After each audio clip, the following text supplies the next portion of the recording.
Hello दोस्तों, subscribe VR Economics channel and click on bell icon for our latest videos।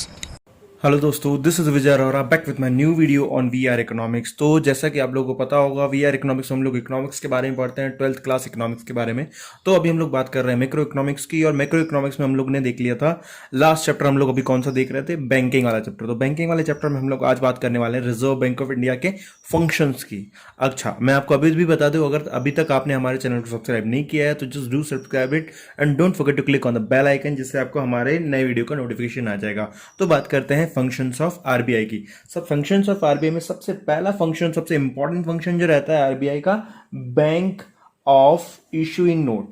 Issuing note कि अगर देखा जाए कि आरबीआई ही एक ऐसा बंदा है जो हमारी कंट्री में नोट छाप सकता है, इसके अलावा और किसी के पास अथॉरिटी नहीं है नोट छापने की। This is called central authority function of RBI. अगर आरबीआई के देखा जाए तो आरबीआई 2 रुपए से लेके 2000 रुपए तक का नोट बनाता है ना, 2000 रुपए तक का नोट बनाता है ना। तो ये नोट सिर्फ आरबीआई ही बना सकता है। आरबीआई को मोनोपोली राइट है ना। कि मोनोपोली राइट आप समझते होंगे कि मतलब एक आरबीआई ही एक ऐसा बंदा है जो नोट छाप सकता है। तो उसके पास आरबीआई के पास मोनोपोली राइट्स है कि नोट छापने के, 2 रुपए से लेकर 2000 रुपए तक के।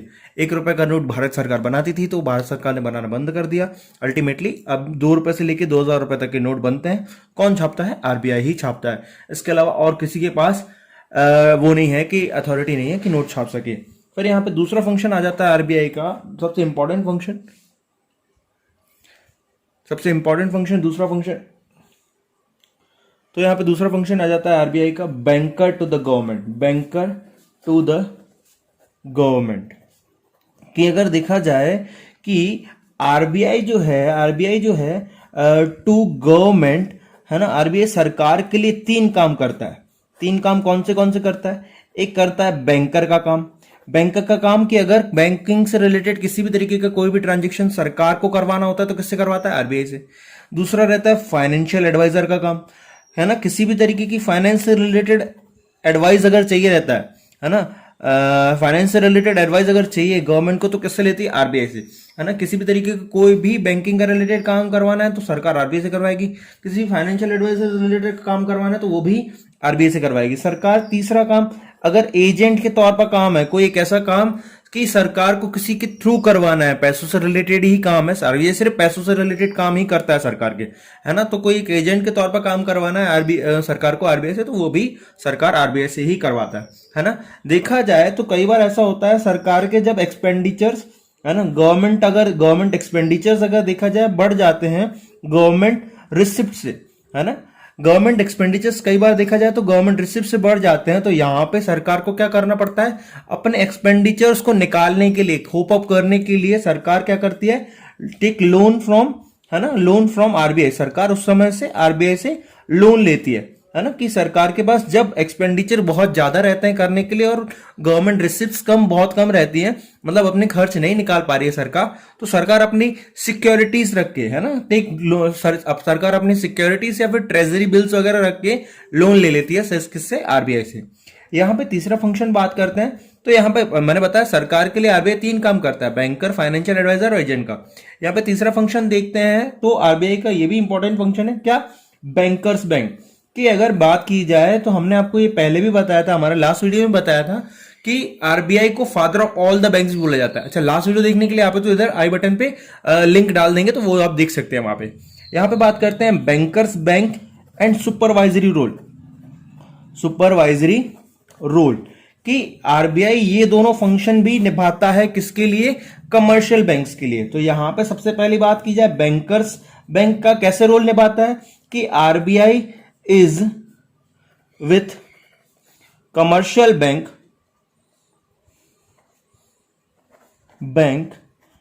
as commercial bank, सीबी लिख ले रहा हूं मैं, commercial bank is with general public। कि अगर जैसा देखा जाए जो रिलेशन कमर्शियल बैंक का जनरल पब्लिक के साथ है, वही रिलेशन आरबीआई का किसके साथ है?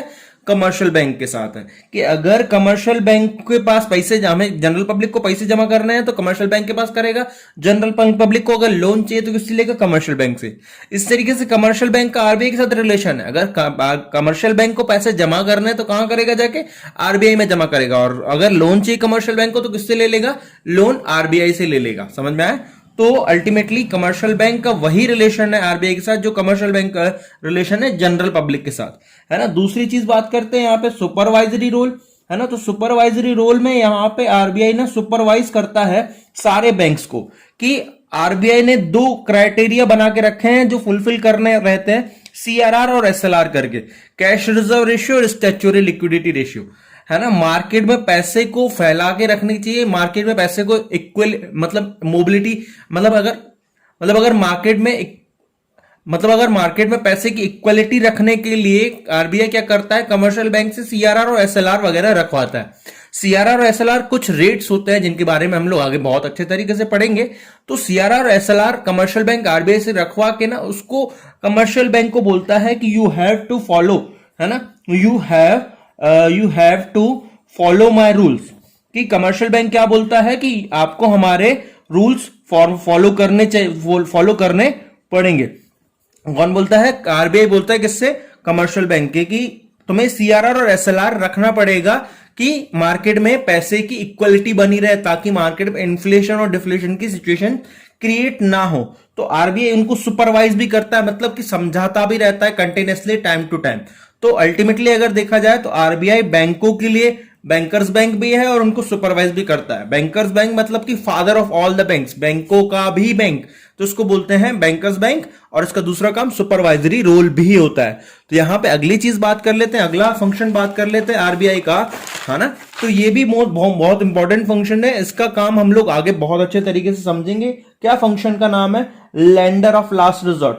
लेंडर ऑफ लास्ट रिजॉर्ट, कि लेंडर ऑफ लास्ट रिजॉर्ट का मतलब क्या होता है कि कमर्शियल बैंक क्या करता है, कमर्शियल बैंक क्रिएट्स, है ना, क्रिएट्स लायबिलिटी, है ना, commercial bank creates liability more than it's capability, है ना। कि कमर्शियल बैंक अपनी लायबिलिटी इतनी ज्यादा क्रिएट कर देता है कि उसकी कैपेबिलिटी से बहुत ज्यादा, कि अगर कमर्शियल बैंक का ये अगर पॉकेट ये पॉकेट मान ले रहा है, ये पॉकेट किसका है, कमर्शियल बैंक का, कमर्शियल बैंक का पॉकेट है। तो कमर्शियल बैंक के पास अगर 1 लाख रुपए रखे हैं, सिर्फ 1 लाख रुपए रखे हैं, पर मार्केट में वो कितने पैसे फैला देता है, उस 1 लाख रुपए से मार्केट में उसने ना 10 लाख रुपए फैला दिए। अब मार्केट में उसने 10 लाख रुपए बोल दिए कि हमारे पास 10 लाख रुपए, लोगों के 10 लाख रुपए अपने पास ले लिए। अब उसके पास एक्चुअली में है कितने, 1 लाख रुपए।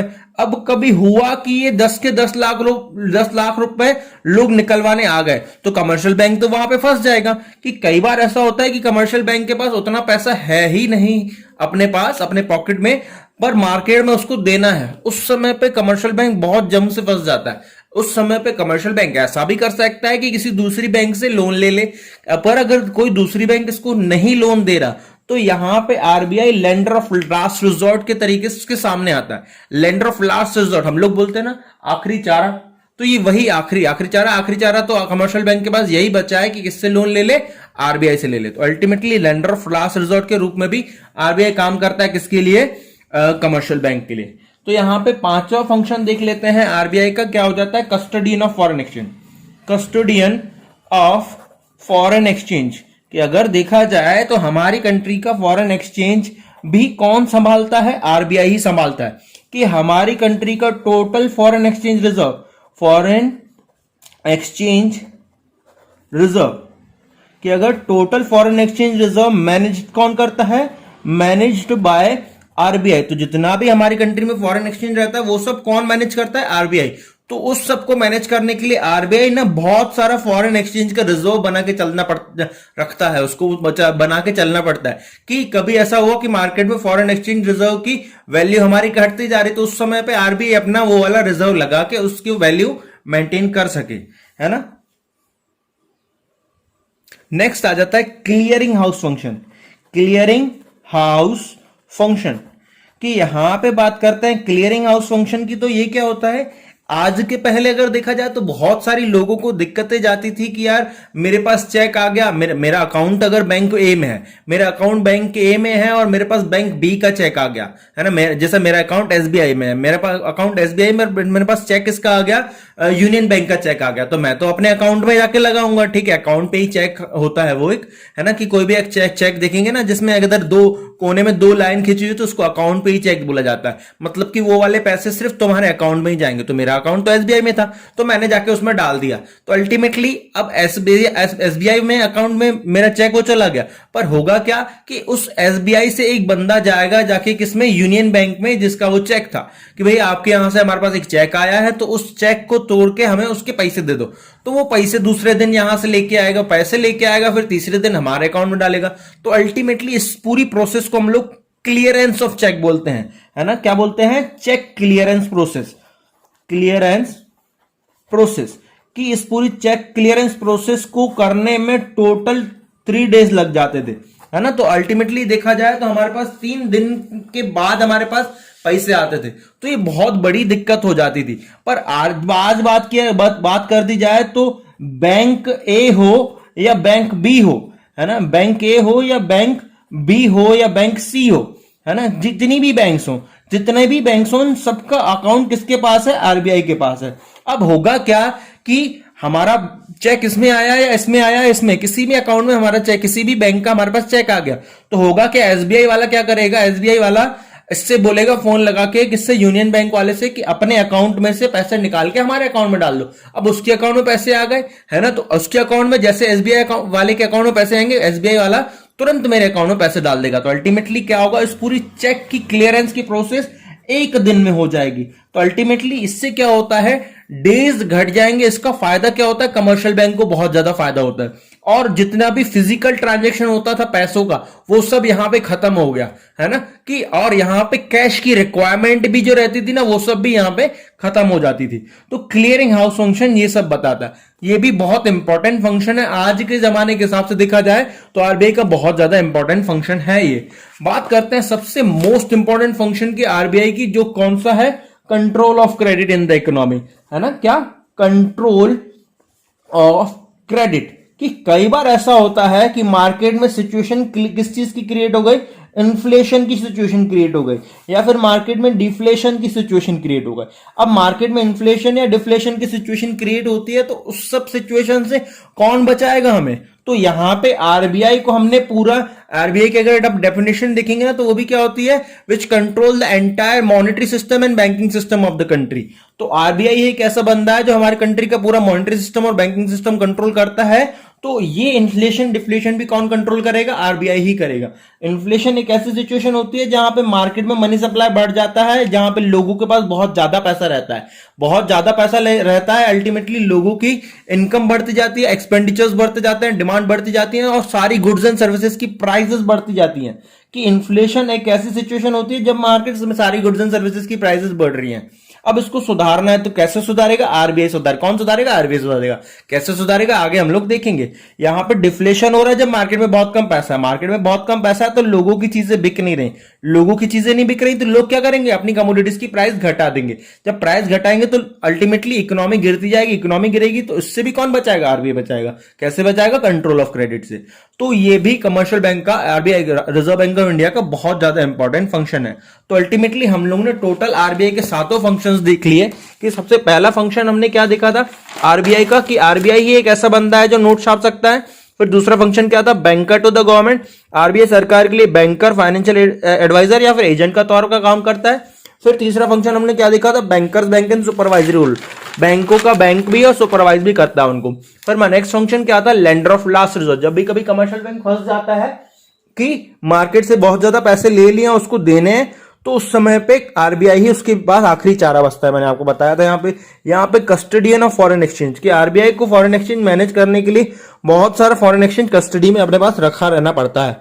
फिर आ जाता है क्लियरिंग हाउस फंक्शन। फिर लास्ट हम लोगों ने क्या देख लिया, control of credit in the economy. तो टोटल हम लोगों ने आरबीआई के 7 के 7 फंक्शंस देख लिए। इससे रिलेटेड आपको किसी भी तरीके का कोई भी अगर डाउट है तो आप नीचे कमेंट बॉक्स में कमेंट कर सकते हैं, नहीं तो आपके पास हमारा ये व्हाट्सएप नंबर है, आप मेरे को व्हाट्सएप कीजिए, आपका डाउट तुरंत क्लियर हो जाएगा। Thank you so much girls and guys for watching this video.